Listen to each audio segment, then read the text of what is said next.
Hai guys, balik lagi sama Enkun di sini. Fancy botak bisa merapat karena di video kali ini kita akan membahas lanjutan cerita setelah pertempuran Suiryu melawan Garou yang harus berakhir dengan cara yang tidak terduga. Lebih tepatnya, kita akan mereview manga One atau webcomic One Punch Man chapter 134. Buat kalian yang belum lihat review chapter sebelumnya, bisa klik link di pojok kanan atas video ini ya. Dan buat kamu yang cuma ngikutin animenya atau tidak mau kena spoiler, Enkun sarankan mending stop videonya aja dari sekarang. Nah, di chapter 134 ini akhirnya Blue bertemu dengan Saitama. Dan secara mengejutkan, dia malah menantang si botak bersaing menjadi pahlawan nomor 1. Penasaran? Oke, langsung aja kita bahas. Let's go!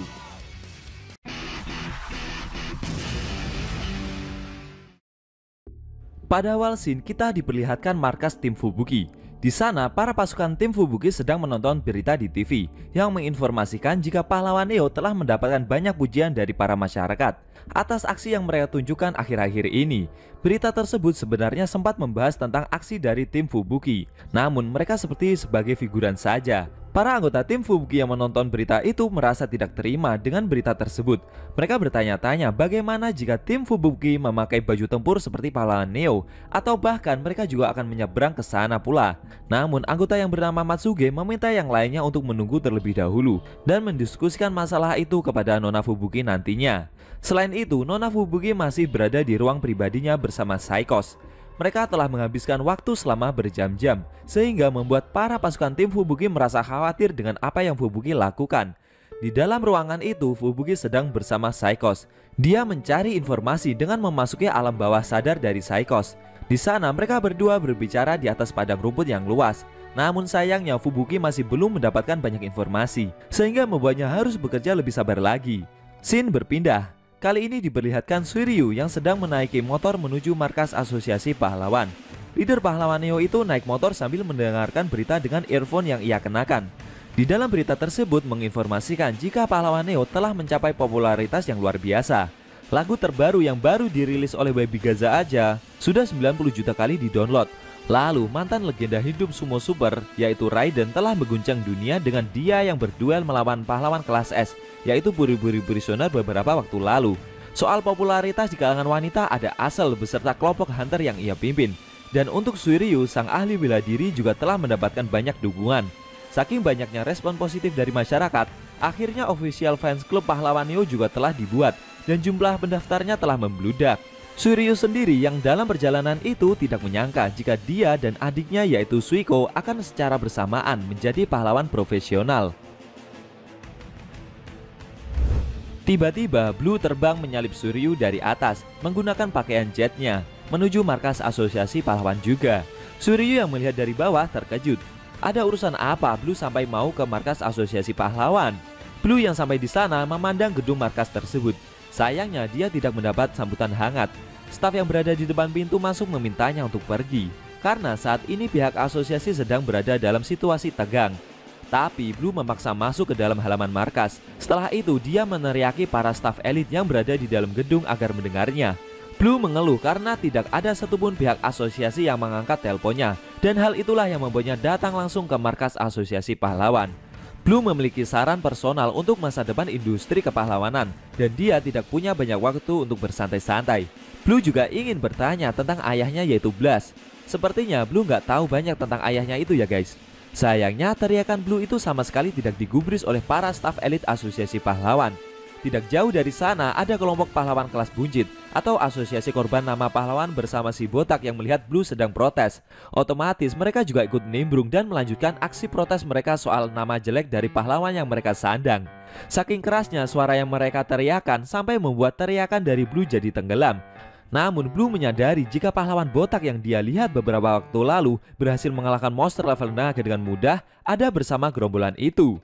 Sambil menunjuk, Blue merasa jika pria botak itu adalah senjata rahasia yang tidak terdaftar di asosiasi pahlawan. Blue juga mengakui jika si botak bukanlah orang biasa. Blue bertanya kepada si botak, apakah dia masih berniat untuk bersembunyi dan meninggalkan jejak begitu saja, sehingga membangun semacam mitos di kalangan masyarakat? Menurut Blue, aksi seperti itu mirip seperti ayahnya. Apakah si botak ingin menjadi Blast berikutnya? Namun sepertinya para pahlawan kroco itu salah sangka. Mereka mengira jika Blue berbicara dengan mereka. Blue menegaskan jika si botak ingin mengambil gelar pahlawan nomor 1 dari Blast, itu tidak akan pernah terjadi karena dia sendirilah yang bisa melakukannya. Akan tetapi para pahlawan kelas buncit itu masih bingung. Mereka bertanya-tanya apakah Blue itu berbicara dengan mereka semua atau bagaimana. Blue juga bertanya siapa nama asli dari pria botak tersebut. Sayangnya, kesalahpahaman semakin menjadi-jadi. Para anggota asosiasi korban nama pahlawan malah memperkenalkan diri satu persatu. Blue pun menjadi semakin jengkel dibuatnya.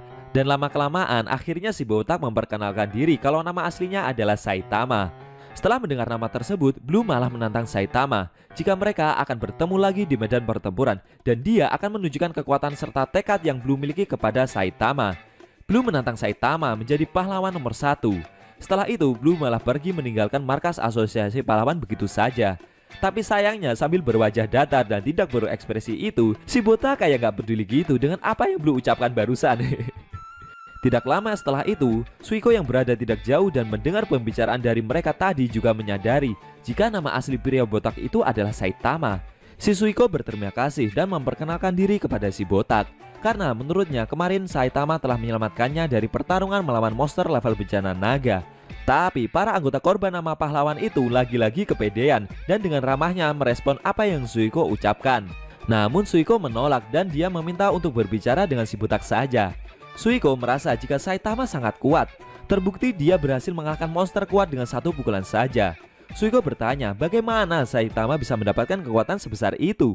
Dia ingin sharing seputar ilmu bela diri kepada si botak dan bertukar teknik atau alat latihan. Tapi dengan wajah tanpa dosanya dan tidak berekspresi itu sama sekali, si botak menjawab jika dia cuma melakukan sit up dan push up saja. Suiko yang mendengar hal itu terdiam dan kebingungan. Tidak lama setelah itu, Suiryu datang dan menyapa adiknya tersebut. Si Suiko kaget. Sambil tersenyum, Suiryu berkata dia tidak percaya jika adiknya telah menjadi pahlawan kelas A. Di sisi lain, Suiryu juga telah menjadi leader dari asosiasi pahlawan Neo. Suiko menanggapi jika dia telah mendapat banyak info tentang pahlawan Neo yang kakaknya ikuti itu. Dia tidak menyangka ternyata ada lebih dari satu organisasi yang memperkerjakan pahlawan.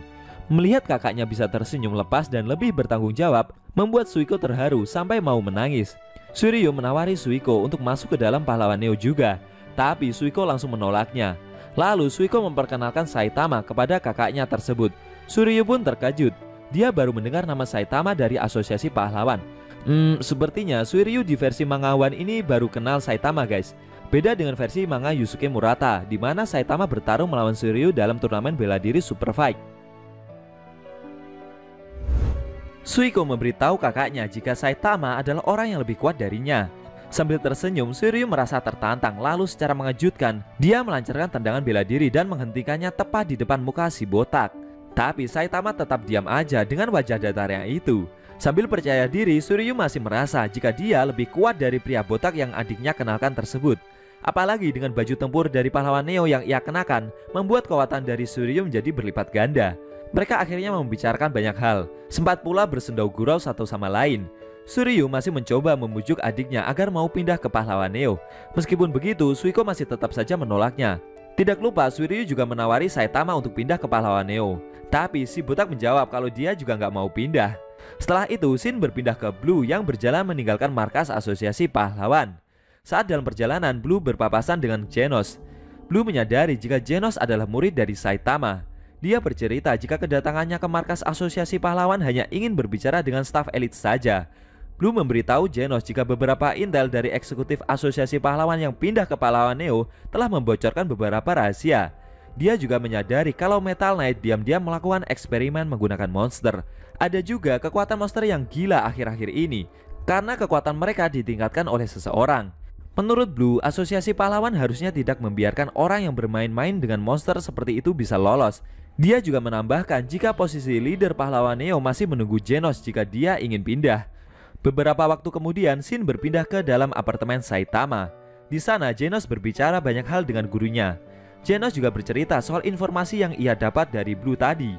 Genos sendiri tidak yakin jika info tersebut akan dapat dipercayai atau tidak. Dalam benaknya, Genos merasa jika masih ada hal-hal yang disembunyikan oleh asosiasi pahlawan dari pahlawannya sendiri. Genos memberitahu gurunya jika dia juga akan bergerak dan menggali informasi secara diam-diam di balik layar. Di sisi lain, Saitama Sensei akan bekerja di tempat terbuka.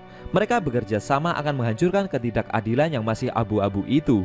Sambil tersenyum dan sok keren, Saitama menerima ajakan dari Genos tersebut.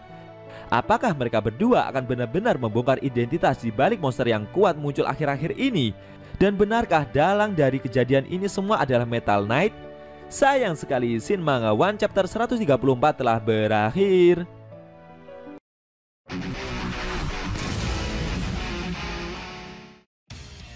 Nah, itu tadi review cerita Manga One Chapter 134 yang ending scene-nya memperlihatkan Genos dan Saitama yang akan bekerja sama mencari informasi dan dalang di balik monster kuat yang muncul akhir-akhir ini. Bagaimana menurut kamu? Jangan lupa tinggalkan komentar kalian ya. Klik subscribe lalu tekan loncengnya juga ya guys. Ingat tekan lonceng biar kalian selalu dapat notifikasi jika kita upload video terbaru. Oh ya, video ini boleh di-share ke teman-teman kalian juga kok. Hitung-hitung biar channel Andesu makin ramai dan makin dikenal banyak orang. Kalau mau nonton review sebelum atau selanjutnya bisa klik link di deskripsi. Linknya udah Mimin taruh di sana kok. Buat kalian yang punya Instagram jangan lupa follow IG Mimin juga ya guys. Tekan like kalau suka sama video ini dan dislike kalau nggak suka. Jika ada kata-kata dari Enkun yang kurang pas, Enkun mohon maaf dan sampai bertemu di video review Manga One selanjutnya.